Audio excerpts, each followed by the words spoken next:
Okay, so I wanted to do a little commentary over a 22 Ruby Life pool I did the other day on Tyrannical weeks. So I'll go over talents and everything that I did in this key. So going over talents originally, I ended up swapping, as you can see here, I'm swapping to Temporal Warp, the double time warp. I haven't normally run this in keys, but I kind of wanted to give it a whirl.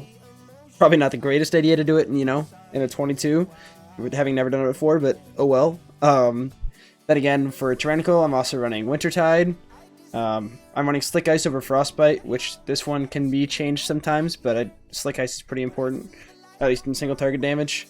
And then Splintering Cold instead of Sub-Zero, obviously. But yeah, these are my talents for that key.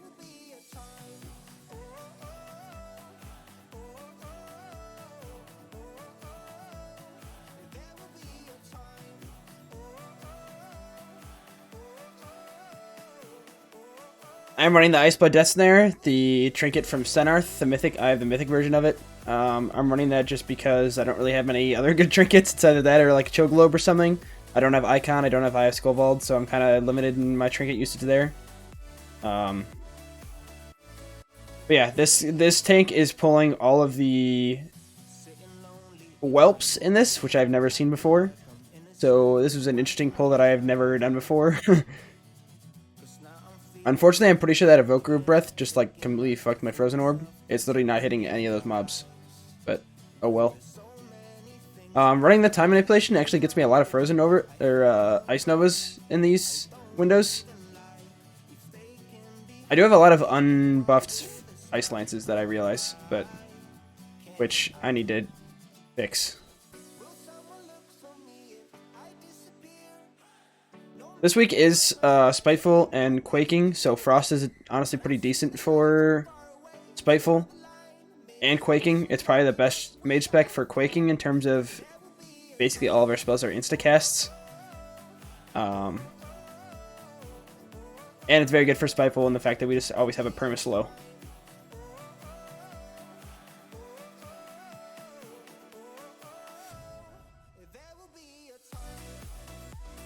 Those are really good because we're able to help out our other members as well as ourselves. Like I can Frost Nova any Spiteful that's running at me, like I just did there.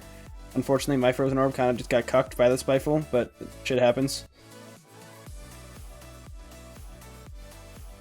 Again, this is also completely a full pug. I basically only do full pugs. I don't have it like a push group or anything, so no voice, nothing. Kind of just full sending random groups.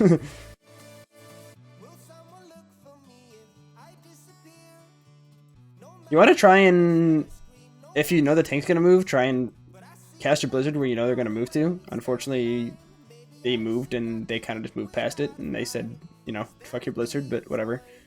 So obviously just, in this whole thing, just doing the typical AoE rotation, making sure Blizzard and Frozen Orb are always up, Ice Nova when it's up, and obviously just sending your Ice Lance procs, your Fingers of Frost procs.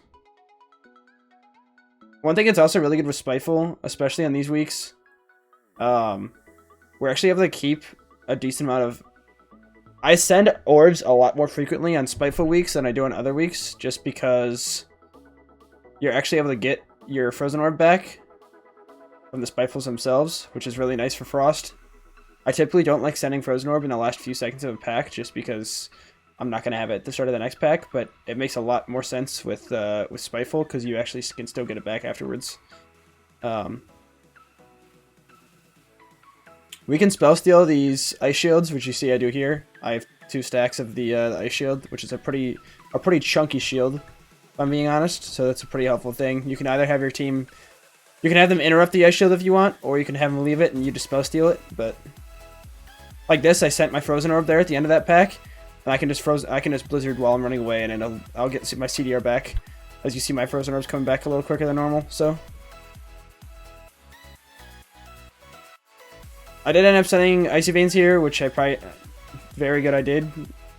I don't really like sending it on one mob, especially this mob right before the boss, because I know this boss is really important, but there's enough downtime between this and the boss, or at least enough time that will be on this guy that I should be able to get it back, and if not, I'll just get it back rather quickly in the fight anyways.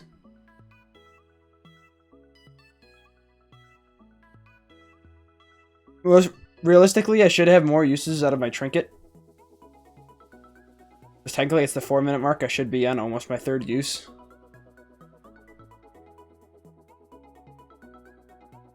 Which it looks like I'm actually getting there to about now.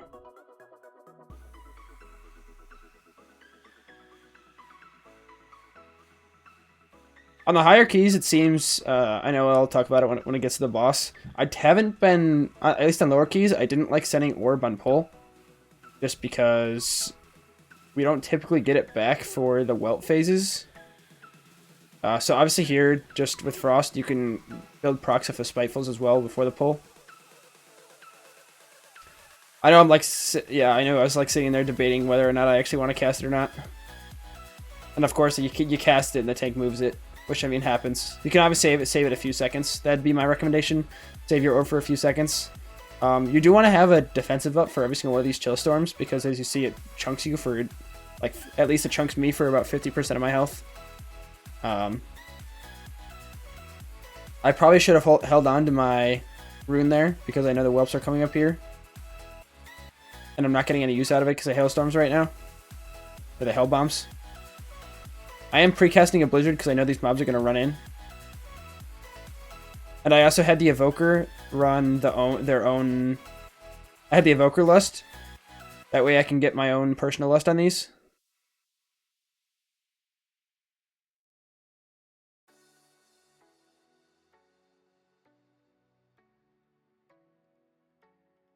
It is really important to make sure we're actually targeting the boss for this, especially on Tyrannical weeks, because the boss does chunk. This is something I wouldn't recommend doing, especially this week. I had to pop a decent amount of defenses there, and some of us almost wiped because of it.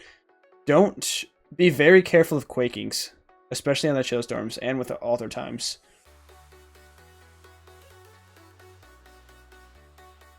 I still have yet to figure out for this boss whether it's the whelps are at 40% or 50% or 45%, or if there's some sort of spell queuing.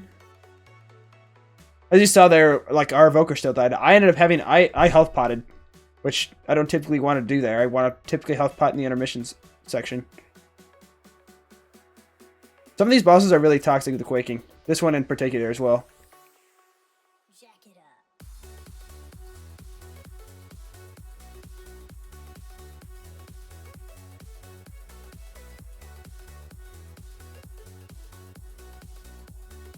I should be ice novaing there. I guess it doesn't really matter too much. It'd be more pad damage on the whelps, but more important, I guess, is the actual boss damage. So not too bad that I didn't. I'm alter timing if I can. I'm alter timing every single one of these of the chill storms that go on somebody else, if I can. Obviously, sometimes I alter time my own. I blink out and then alter time back, which isn't great usage of it. But again, like I said, you do want a defensive for every single one.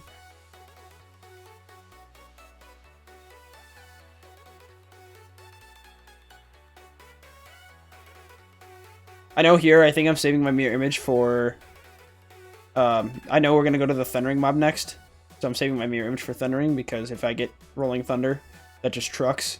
It isn't on bad as on a Tyrannical because it is a Fortified, but I'm pretty sure I end up having to Ice Block this one. Oh no, I can just blink out.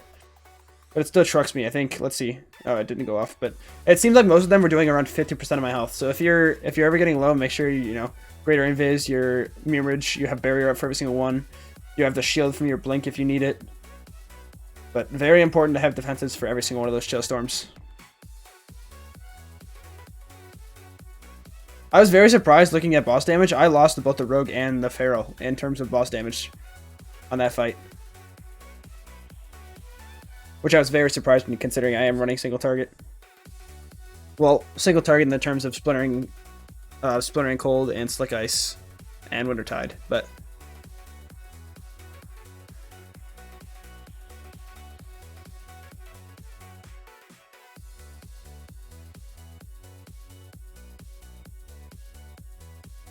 I was really weirded out here because the Drake literally just canceled their Storm Breath, but obviously here, just setting all your cooldowns. I ended up wanting to keep my Death Snare. I think I ended up keeping it for the next pack. I probably should have just sent it it's not really worth saving this cooldown, saving the trinket. I guarantee I lose at least 1 or 2 uses of it over the key. Because I'm saving it here. So I should just full send.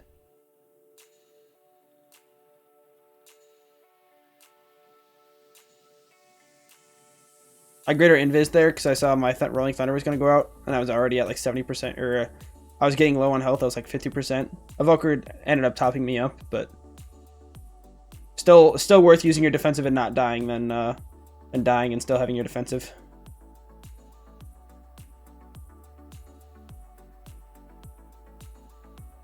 You can use these living bombs. I think I missed it. Yeah, I ended up missing the farm mob. You can use the living bombs and cast it in the group, and it'll interrupt. Very useful, especially for this first pack, which is the double Cinder Weavers, because there's a lot of interrupts on this pack. Yeah, you see this other person's getting both of them, which is very beneficial.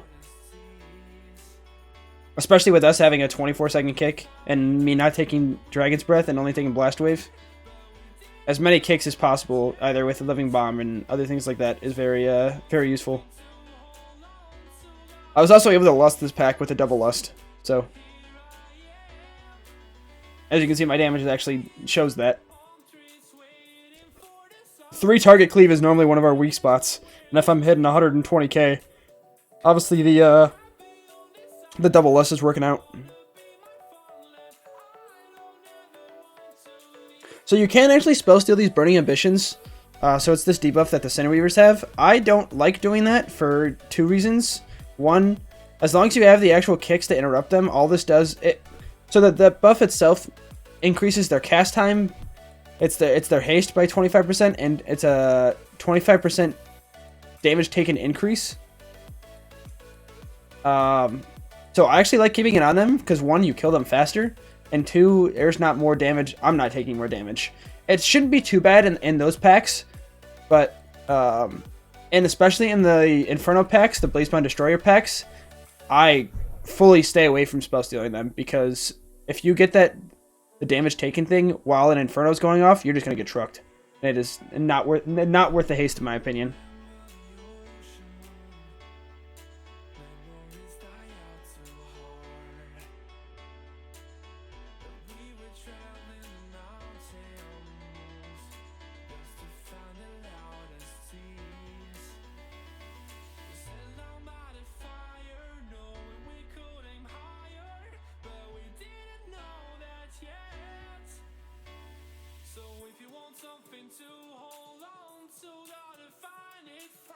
We should... I think I ended up doing it later on. Yeah, I just died there. I got greedy for a cast, which I shouldn't have. The Blaze of Glory, you can also spell steal anytime the... I don't remember exactly their name. The melee guys, Flame Dancers is what they're called. Every time they technically die, when they get to 1 health, they cast a Blaze of Glory, which is that AoE ability that just throws like the Infernos all over the ground. You can spell steal that, and I would recommend doing that. It saves the accidental deaths like that one right there, and also makes it easier for your other group members.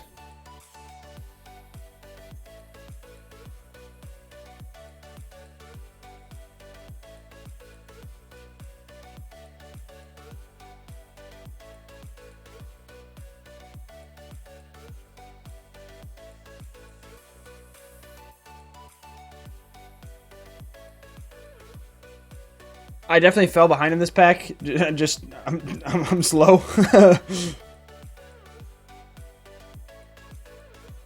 You need to be careful in these packs, just because of the dragon. But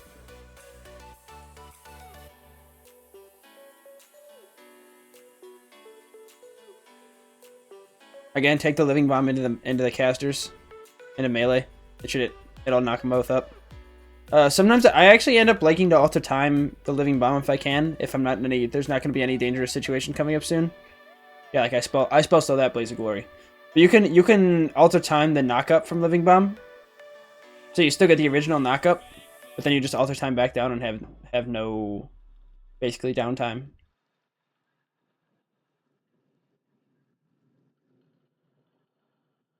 This is actually news to me for this pull. I thought the Storm Infusions, the guys on the inner circle, these guys right here, I thought they had True Sight, but it's only the dragons that do.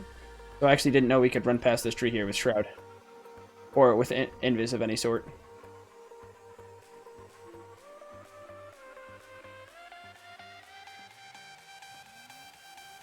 I ended up missing the Cinderweaver with this too.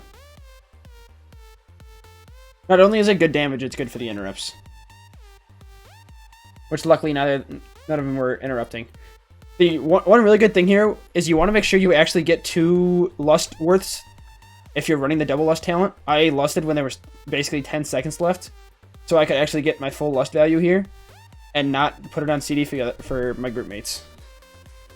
I think in best case scenario, if you have Lust on CD when Lust is popped, you can technically get 3 lusts if you are lusting and shifting power on cooldown.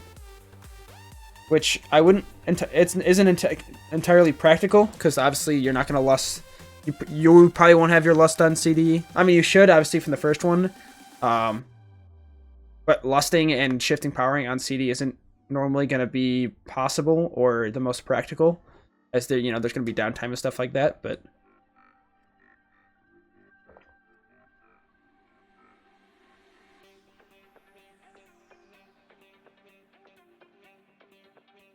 I spell still both of those, as you can see, my spell queues.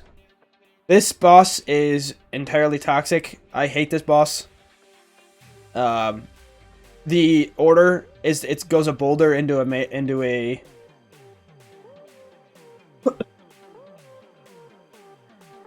it's the ritual of blaze binding into a boulder into another boulder. So there'll be 2 boulders all the time. This is the boulder bait. As you see my timers here for the boulder and the ritual of blaze binding. So you want to bait your boulders in the spot that you were prior so that it doesn't go. So I'm standing here on the edge of the circle hoping I get the boulder, which they do. It baits it into the old spot, and now we're going to be baiting the ritual of the blaze binding, which is just the add spawn. I typically like just doing it a little bit farther and not back in the fire. I don't typically like that spot just because it's farther back and you actually have more chance of running into the fire with bad baits. Like that's an okay bait, it's into the corner, into the side. But these mobs hurt a lot. I would highly recommend, not highly recommend, I would say you need a defensive for every single time the ads are going to come up with your Inferno casts. Like this is a really bad boulder placement. It kind of cucks 2 of us. I ended up blinking back over because I want all of us being together for these things. We ended up doing something smart.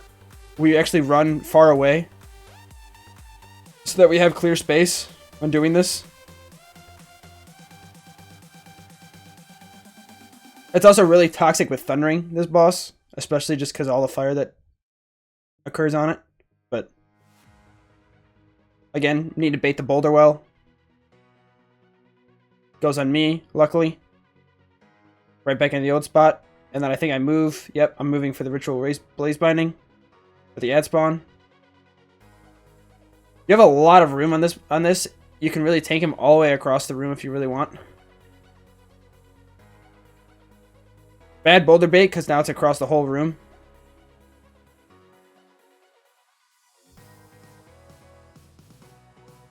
So we're going to be cut off again.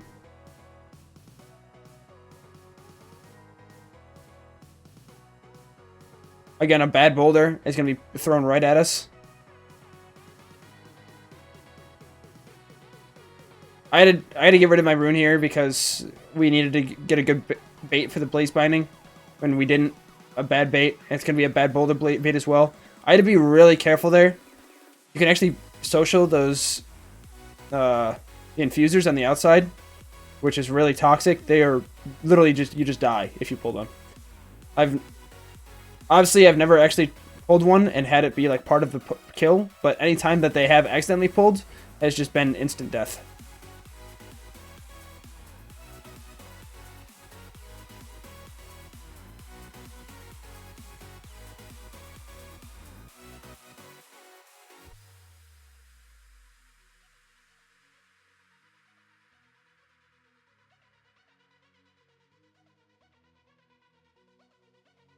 I ended up alter timing. If you can alter time the Inferno hit and maybe the first or second tick of it, very useful because, like I said, especially on Tyrannical weeks, that is very scary. And the healer needs to be focused on the tank at that time too, because there's the tank ability that goes off.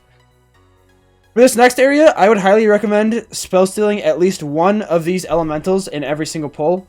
It will chunk your health all the way down to the spot that theirs is at, so I think it's like 30%. But you get that massive shield. So I spell stole it, I went down to 35% health, but now I have the shield that's greater than my whole health pool. But I would not recommend spell stealing more than one. I haven't tested it myself, but I don't know if it'll kill you. I don't know if it can just give you a bigger shield, but I'm pretty sure they don't stack. But it's very beneficial to actually have those shields, because you saw his lightning storm just went out, and I still have the shield from the guy.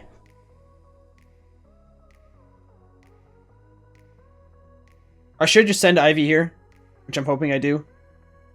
I didn't. It's not worth me saving it.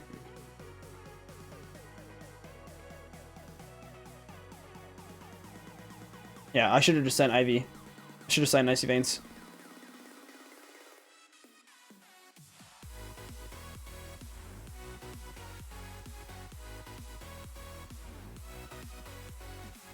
I noticed every single person kicked on this one, so I knew I had to save my kick for the next one. Really, the only important cast I go off are the flash fires.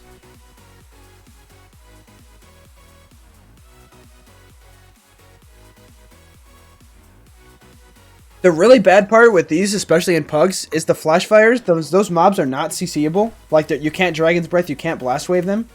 So it has to be a legitimate interrupt, or else you don't get it.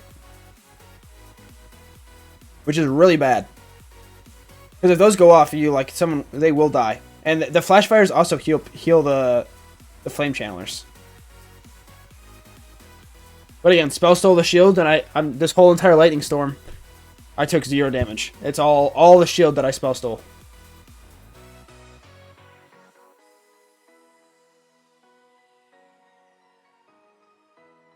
So again, every pack, I always try and spell steal one of the shields from the little mobs. If you can. I like also saving one for the boss, which we end up doing later on here.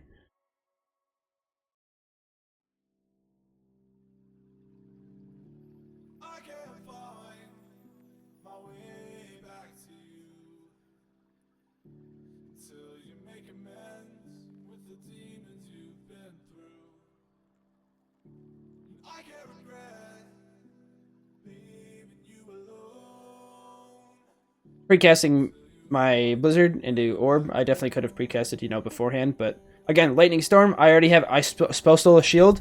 His entire Lightning Storm takes half of my shield down, so I literally should have 2 things. I would not recommend, I mean, you can if you want, but you don't need to spell steal the ones from him, because if you have a shield on when he does his Tempest Storm shield, he steals it from you anyways. So, like, I spell stole one of those shields before he does his Lightning Storm, which is fine. But you don't need to do it now when he's summoning them, because he just steals it from you anyways. So, as you see, he just stole the shield from me. He also just stole it from all the other guys because the tank pulled him in. The tank, apparently, I guess, didn't know that he spell steals the shields there.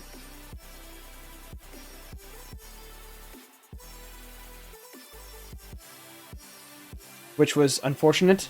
He did it fine the first time after the first spell steal. Or like after he steals the shield and does the lightning storm, you can then bring the other guys in because he can't spell steal those then. But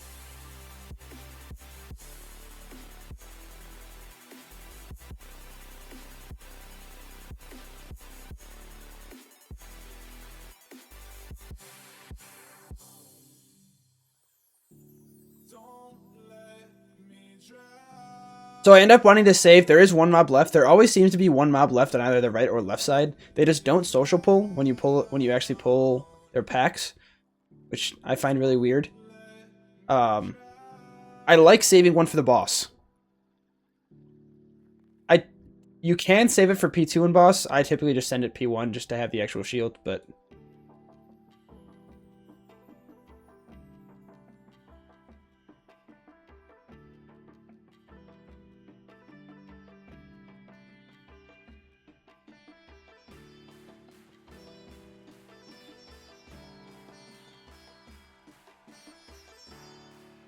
And a good thing is to actually do the AoE damage for these shields, because if you actually damage the shields enough, like right there, we damaged them enough that he literally just didn't even get a shield. He can't channel the shield to spell steal and just didn't get anything because we already killed the shields. So actually doing AoE on these is actually important and beneficial. So you see he just does the spell steal and they all just go to him.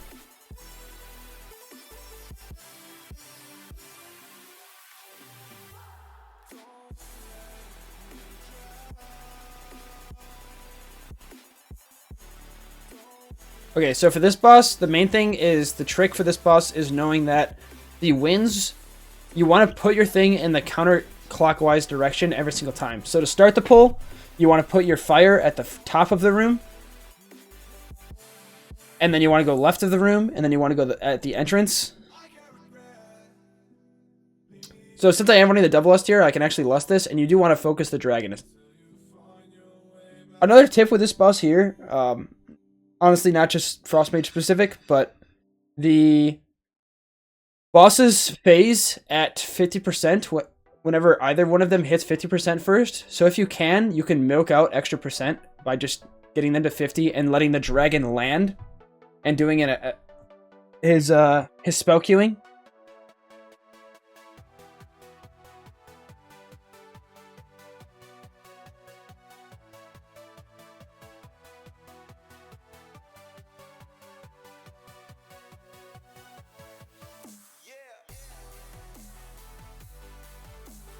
I also really hate the interrupting cloud casting on this one, just because, one, especially with quaking, there's a lot of time that we actually just can't be casting. If that happens to you, just send your procs, your ice lances, your flurries, whatever that any of your instant cants you have at that time.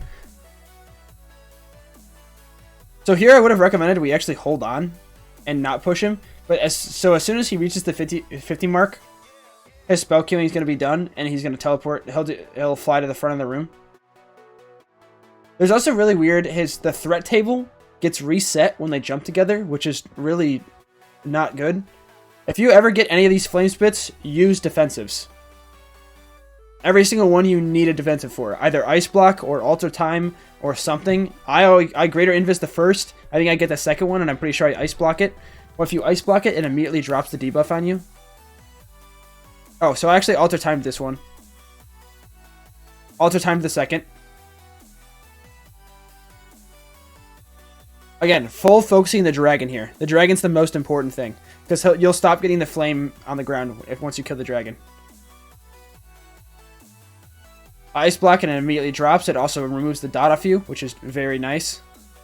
And after that's done, there are basically no mechanics for anything but the tank. There's the tank buster, but not really anything that we have to worry about other than obviously not getting hit by the fire.